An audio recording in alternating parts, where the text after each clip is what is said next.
Jusqu'au Code civil de 1804, le prêt à intérêt est tout simplement interdit. Depuis un capitulaire de Charlemagne jusqu'en 1804, il était interdit de pratiquer le prêt à intérêt. Alors on le sait, on a des condamnations Aristote pour lequel c'est tout à fait normal de haïr le métier d'usurier. Platon rajoutera également, toutes ces condamnations vont peser également sur la société médiévale, sur les interdits religieux. Et heureusement, arrive le Code civil en 1804 et donc qui permet désormais la pratique du crédit à intérêt. Yes, I consider myself still a banker. It's my vocation. I used to be a banker in the official debt system with interest, and now I'm in the system without interest and without the debt system as it is now in most of the countries. It's really a system based on sins and lies. Then I was asked by a friend of mine to join IBM, the company IBM, the American computer company, and I went to IBM.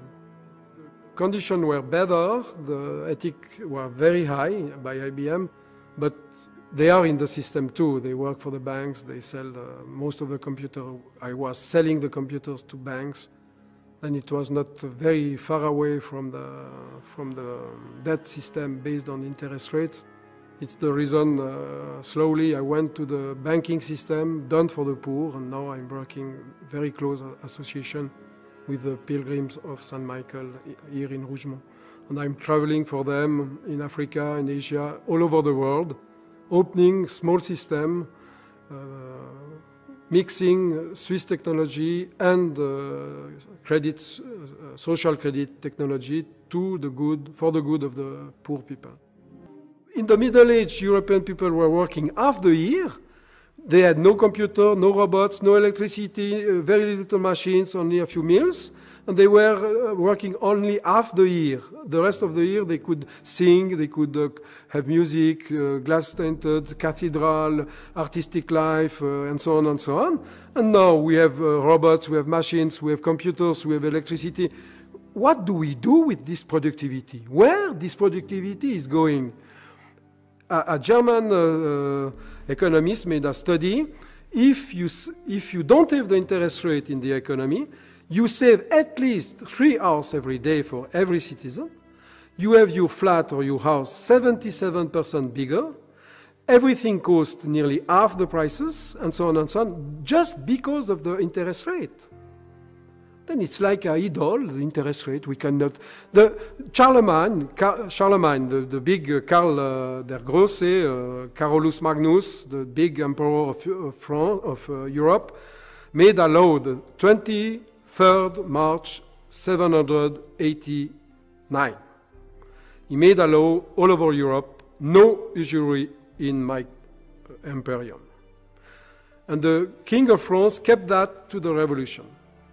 In the year 1789, exactly 1,000 years later, the first thing they made, introduction of the interest rate in France.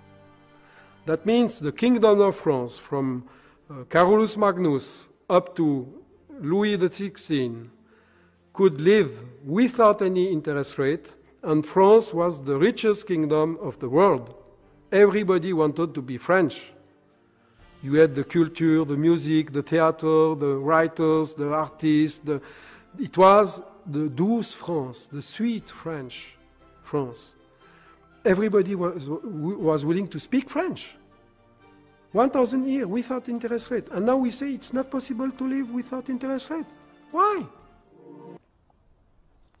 Avec un enrichissement des pays esclavagistes en question, des pays libéraux, la Hollande d'abord, l'Angleterre ensuite, les États-Unis ensuite, à chaque fois génocidaire, à chaque fois, ça part de la libération des rois et des églises. Les marchands, en Hollande d'abord, s'émancipent de Philippe II d'Espagne, se libèrent de cette contrainte. Le roi tenait les marchands. Dans l'Ancien Régime, moi j'ai pas appris ça à l'école. Dans l'Ancien Régime, c'était pendant des siècles, les rois tenaient les marchands. On savait qu'on avait à craindre des marchands. Depuis des millénaires, on savait qu'on a à craindre des marchands. Et le roi et la religion empêchaient les marchands de sévir, empêchaient les marchands de mal faire. Et quand les marchands, intrigants avec tout cet argent qu'ils accumulaient, intrigants pour avoir le pouvoir politique, arrivent à prendre le pouvoir politique, c'est 1789 chez nous, hein. C'est avant en Hollande, puis en Angleterre, puis chez nous, puis aux États-Unis. Quand les marchands s'émancipent des princes et de la religion, ils se disent libéraux et ils peuvent enfin devenir esclavagistes et génocidaires. Esclavagistes raciaux.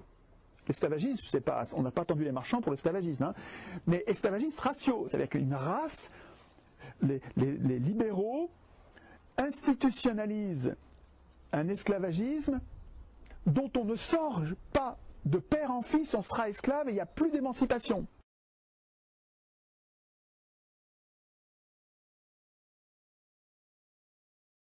Continuons à utiliser, à faire semblant, enfin, symboliquement utiliser des symboles, des pierres, voilà, les architectes, etc. Mais en fait, c'est devenu un lobby de banquiers et d'usuriers, dont le but était déjà, évidemment, en Angleterre, de faire le boulot, mais également de préparer la Révolution française, puisque leur but, c'était évidemment d'affaiblir le plus possible les dynasties catholiques qui, comme les musulmans, refusent le taux d'intérêt, refusent l'usure, en tout cas, refusent l'usure. Bon.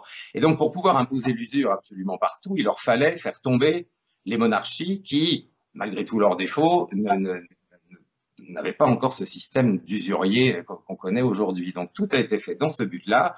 La Révolution française, on le sait, je l'explique longuement dans le livre, a été totalement organisée par les francs-maçons, et tout ça dans le but de détruire, évidemment, le catholicisme, mais surtout, plus pragmatiquement, de détruire la monarchie pour pouvoir avoir, si tu veux, un lobby du taux d'intérêt qui s'impose absolument partout dans toute l'Europe, et ça s'est répandu en quelques années partout. Voilà, c'est tout. Pragmatiquement, c'est pas simplement leur haine de la monarchie, ils s'en foutent du système. Ouais. Ça aurait pu rester la monarchie. Si la monarchie avait accepté de laisser rentrer les usuriers à la cour et d'avoir des taux d'intérêt absolument exorbitants, ils n'auraient pas fait ça. Mais c'était pas possible. Donc voilà, ça s'est passé comme ça. Et ensuite, on a le grand capital et les investissements virtuels. Enfin, on sait où on en est aujourd'hui, mais tout est là. Tout est là. Et puis ensuite, ça s'est passé dans les pays musulmans, pareil, qui refusent aussi l'usure. Donc la franc-maçonnerie n'a infiltré tous ces pays-là que pour permettre à des systèmes bancaires, à des systèmes de lobby du taux d'intérêt de pouvoir prendre le dessus sur tout le reste, et c'est le pouvoir de la banque. Voilà. Mais le fait est, c'est que cette société issue de la Révolution française, que vous admirez beaucoup, a cassé toutes les structures traditionnelles de la nation, que ce soit l'Église, que ce soit l'État, que ce soit la société, la famille patriarcale, que ce soit, je sais pas, moi, les corporations de l'ancien temps, tout a été cassé. On se retrouve seul face aux grands groupes, face aux oligarques. La France, pour les Républicains, avait reçu l'étape de la loi démocratique par les philosophes du XVIIIe, par la Révolution de 1789, et que son devoir était d'exporter cette révolution dans le monde. Alors, nous avons très bien vu en 93 ce qui s'est passé, comment les révolutionnaires ont totalement chamboulé les anciens régimes européens, comment les révolutionnaires ont chamboulé la carte de l'Europe, comment les révolutionnaires ont cassé les structures de nos vieilles sociétés européennes et l'harmonie européenne, eh bien nous avons fait la même chose en Afrique. C'est le manque d'aristocratie, c'est-à-dire le manque d'échantillons dans une population pour pouvoir servir d'exemple à autrui. Donner l'exemple du sacrifice, donner l'exemple... Alors bien sûr, la nature a horreur du vide. Qu'est-ce qui a remplacé l'aristocratie?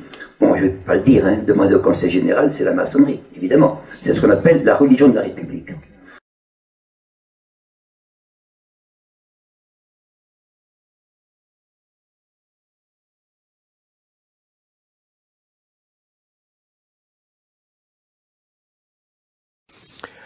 Au XIXe siècle, il y a eu, la politique a commencé à se mêler beaucoup, surtout vers la fin du XIXe siècle.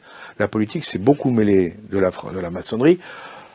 En France, on avait le Grand Orient et la montée du Grand Orient, mais on l'a vu aussi chez les Anglais, où ils ont développé leur grande loge d'Angleterre, qui a été la référence mondiale, mais référence mondiale, ça voulait dire instrument de colonisation.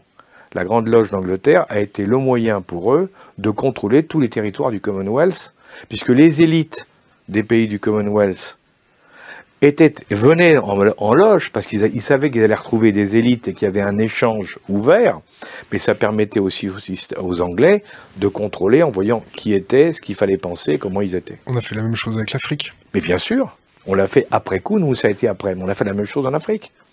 En Afrique, la franc-maçonnerie implantée par les Français a joué exactement le même rôle que les Anglais dans la zone du Commonwealth et les zones anglophones.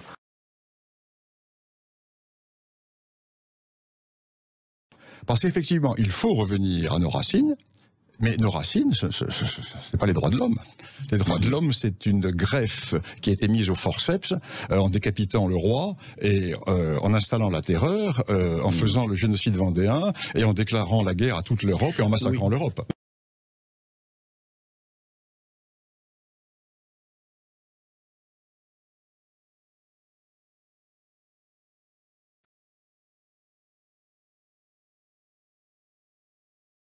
J'ai beaucoup travaillé sur la question des débats parlementaires dans les années 1880-95, au moment où il y a eu la grande discussion coloniale. Qui est pour la colonisation?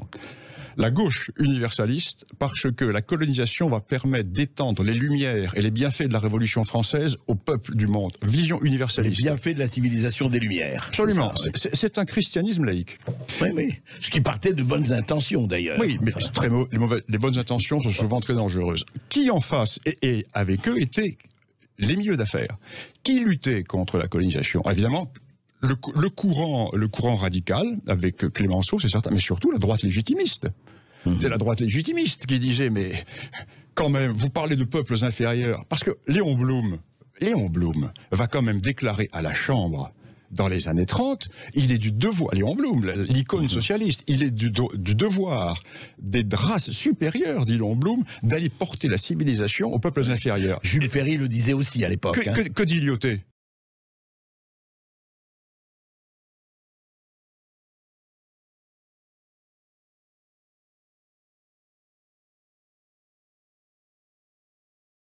D'ailleurs, Lyautey est monarchiste. Par hasard. Par hasard. Lyautey est monarchiste. Lyautey a une vision aristocratique de la société. Lyautey ne sert pas la France, ne sert pas la République, il sert la France. C'est pas la même chose.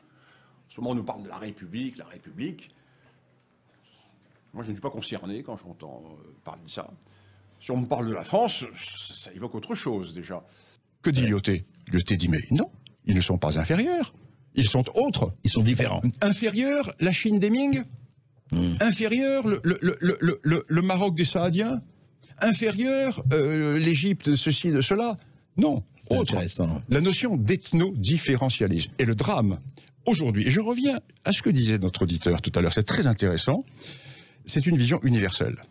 Nous avons en France toujours cette vision universelle. Nous avons reçu les tables de la loi démocratique et nous devons les appliquer au monde. Et nous appliquons notre schéma et nous allons dans le mur.